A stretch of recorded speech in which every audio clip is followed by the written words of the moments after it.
Welcome again to another Curator's Chat. I'm Jason French, Curator of Collections at the Behringer-Crawford Museum. Today we're at St. Joseph Heights at the Notre Dame Convent. I'm here with Sister Mary Margaret Droege. When did the sisters come to Northern Kentucky, and how was this convent built? We arrived here in 1874 from Germany. The Curator Kampf was going on, and so we were kind of expelled from the country, and bishops here had asked about our coming. So we got here in 1874 up in Cleveland, and Bishop Tebbe, who was the second bishop here, he had a sister in the community. He was also from Germany. And so he went up there to get sisters to come down here, thinking maybe Sister Modesta would be one of them. She wasn't. And so they came down, and the first place they stayed was at St. Elizabeth Hospital for a couple days. It was like down here in Covington. And then they got a place on Montgomery Street. And they were there for some time, but it was getting too crowded because it was a small house.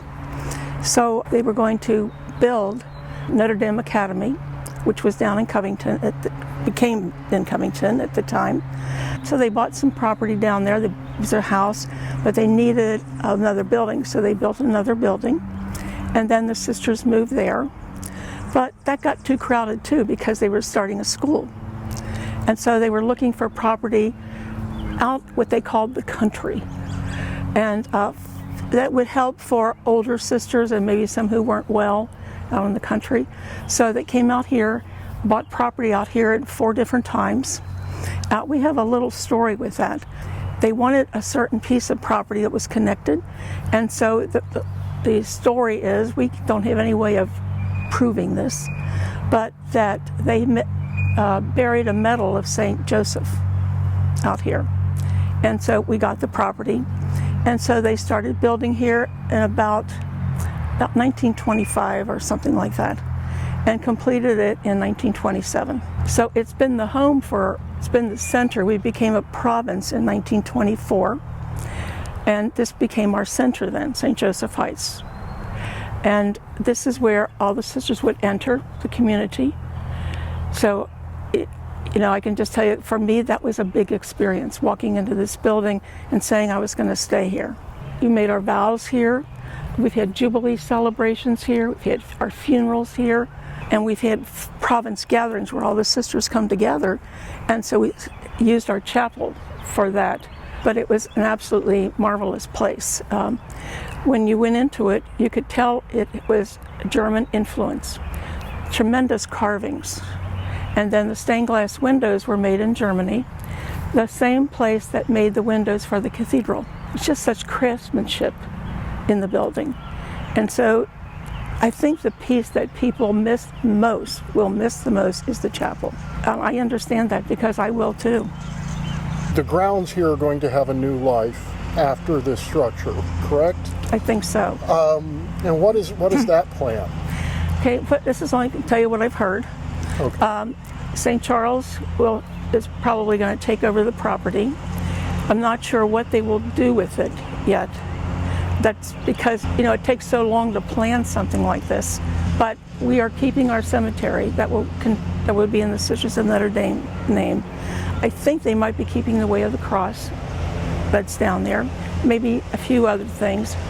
When we were planning to take the building down, they took some of the things from the chapel, and they will use them in their building some way. So they've taken a couple of things, like the big clock in the lobby. So it'll kind of have like a piece of us there still, but they're a sponsored institution of the Sisters of Notre Dame. So we have that connection. So the Sisters of Notre Dame presence, in a certain sense, will still be here.